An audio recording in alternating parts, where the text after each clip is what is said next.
क्या आपको भी साइंस टफ लगती है? मुझे भी लगती थी, लेकिन धीरे धीरे मैंने ये पाया कि जो साइंस सब्जेक्ट है वो उतना टफ नहीं होता है। बस जो हमारा समझने का तरीका रहता है वो थोड़ा कैजुअल होता है, और कभी कभी जो टीचर्स जो हमें समझाते हैं उनका भी तरीका थोड़ा थोड़ा कैजुअल होता है, ठीक है।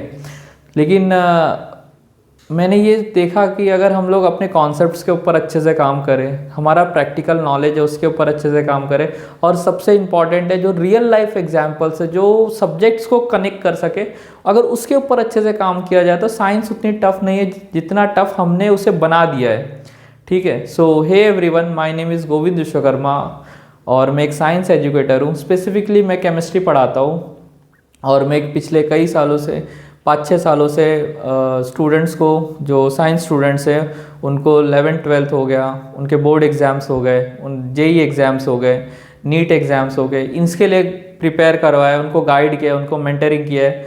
और जो भी उनके जो डाउट्स होते हैं और जो बहुत ही वियर्ड्स कॉन्सेप्ट जो होते हैं केमिस्ट्री सब्जेक्ट से और अदर सब्जेक्ट्स के भी, जो केमिस्ट्री सब्जेक्ट होते हैं उनके जो वियर्ड एग्जांपल्स होते हैं उनको धीरे धीरे करते करते बहुत ही इजी वे में और सिंप्लीफाई तरीके से रखने की कोशिश की है। और इसी मिशन को आगे बढ़ाते हुए एक नया यूट्यूब चैनल स्टार्ट किया है कैम वेद नाम से, जहाँ पे हम लोग फिज़िक्स, कैम, मैथ्स हो गया, बायोलॉजी हो गया, एक्सेट्रा सब्जेक्ट्स की बात करेंगे और उनको ईजीएस्ट पॉसिबल वे कौन सा हो सके हम सीखने की कोशिश करेंगे। और देखिए यार, जो ये सब सब्जेक्ट्स हैं आपके, जो भी फिज़िक्स हो गए, केमिस्ट्री हो गए, मैथ्स हो गए, वो 3-4 बहुत ही इंपॉर्टेंट पॉइंट्स है जिनको आपको नोट करना चाहिए। सबसे पहले होता है आपका कॉन्सेप्ट क्लियरिटी। अगर आप कोई भी सब्जेक्ट पढ़ रहे हो, मेरा एक क्वेश्चन है आपसे, कोई भी सब्जेक्ट बोरिंग कब हो जाता है? कोई भी सब्जेक्ट इसीलिए बोरिंग हो जाता है वो हमें समझता नहीं है, ठीक है। अगर कोई भी सब्जेक्ट हमें समझ रहा है तो वो हमारे लिए बोरिंग हो ही नहीं, चांस ही नहीं है बोरिंग हो सके। सो सबसे पहले हमें कॉन्सेप्ट क्लियरिटी पे काम करना चाहिए। जो हमारे जो बेसिक कॉन्सेप्ट होते हैं उनको अच्छा करना चाहिए। सो कॉन्सेप्ट क्लियरिटी के लिए टीचर्स का सबसे इम्पॉर्टेंट रोल होता है, वो कितने सिंपल वे में आपको प्रेजेंट करते हैं।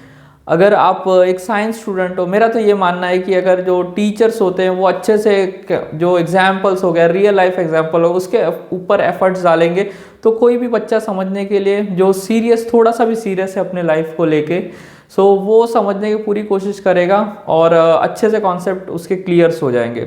सेकेंड होता है जो टिप्स एंड ट्रिक्स होते हैं। कभी कभी क्या होता है, कॉन्सेप्ट क्लियर हो जाता है लेकिन हमें एग्जाम्स में वो कॉन्सेप्ट्स को अच्छे से वे में रिप्रेजेंट करने के लिए हमें कुछ ट्रिक्स चाहिए, टिप्स चाहिए जो हमें रिटेंशन में मदद कर सके। वो एग्जाम्पल्स हमें याद आना चाहिए।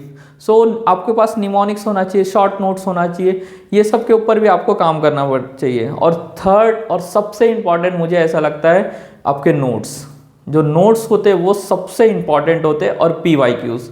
सो मेरा ऐसा मानना है कि जो PYQs होते हैं ना, वो कोई भी एग्ज़ाम के आत्मा होती है। जैसे कि अगर कोई भी एग्ज़ाम को आपको समझना होता है ना, तो उसके PYQs पहले देखिए कि कितना डेप्थ में जाके वो क्वेश्चन पूछ रहा है, ठीक है। आप पढ़े जा रहे हो, लेकिन जो आपके नॉलेज के बेस पे जो आपने पढ़ा है उससे आप एग्ज़ाम में एक भी क्वेश्चन हिल नहीं रहे आपसे।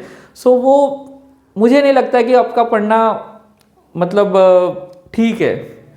बिकॉज मेरा ऐसा मानना है कि जो भी आप पढ़ रहे हो, अगर उससे आपके क्वेश्चन सॉल्व नहीं हो रहा है तो वो वेस्ट है, ठीक है। मेन मोटो क्या होता है, क्वेश्चंस कन्वर्ट हो रहे हैं कि नहीं आपके एग्जाम्स, ठीक है।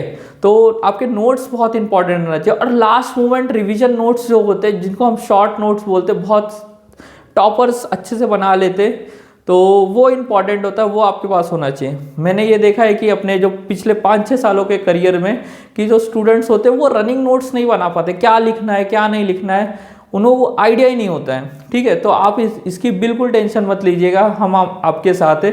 आपको क्या लिखना है, कैसे लिखना है, किस तरीके से लिखना है, एग्जाम्स में क्या आएगा, कितना पढ़ना है।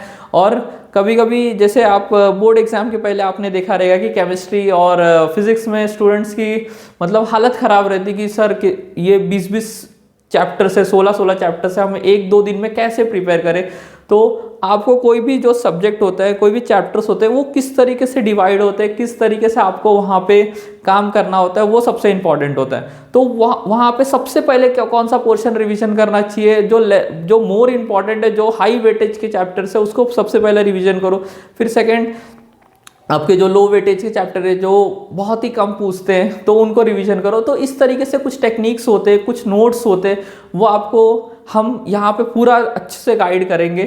सो जो कमिंग एग्जाम्स है, आपका जो भी आपका बोर्ड एग्जाम्स हो गए और आपके जो कॉलेज एग्जाम्स हो गए, वहाँ तक भी आपको गाइड करने की कोशिश करेंगे जितना हमसे बन सके।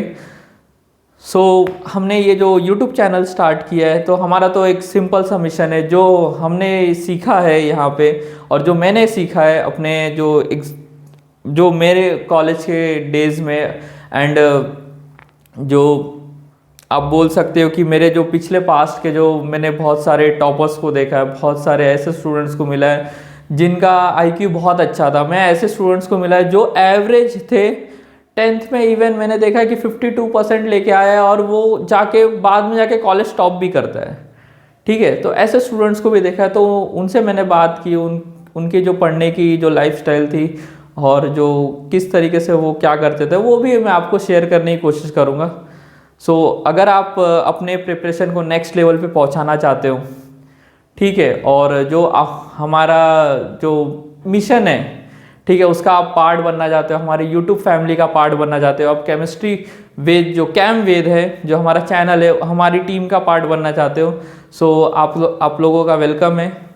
एंड आप हमारे चैनल को सब्सक्राइब करिए, आप जो बेल आइकॉन है उसको दबा सकते हैं। हमने एक इंस्टा पेज भी बनाया है जहाँ पे अपडेट्स देते रहेंगे, जो हमारे नेक्स्ट वीडियोस हो गए और जो भी हम क्या क्या कर रहे हैं, कैसे कैसे प्रोसीड करेंगे, सारे अपडेट्स आपको वहाँ पे मिल जाएंगे। और हमने एक टेलीग्राम चैनल बनाने का भी सोचा है, तो उसके ऊपर भी काम चल रहा है। तो किस तरीके से क्या होता है वो आपको कमिंग वीडियोज़ में अपडेट मिल जाएगा।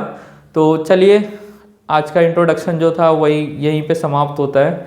तो आप हमसे जुड़े रहिए। सो धन्यवाद आप लोगों का, आपने अपना कीमती समय निकाल के मुझे सुना।